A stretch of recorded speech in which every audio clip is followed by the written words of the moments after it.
Agora eu era o herói e o meu cavalo só falava inglês. A noiva do cowboy era você, além das outras três. Eu enfrentava os batalhões, os alemães e seus canhões. Guardava o meu botoque e ensaiava um rock para as matinês. Agora eu era o rei, era o bedel e era também juiz.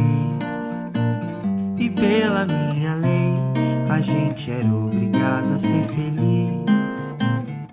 E você era a princesa que eu fiz coroar, e era tão linda de se admirar, que andava nua pelo meu país.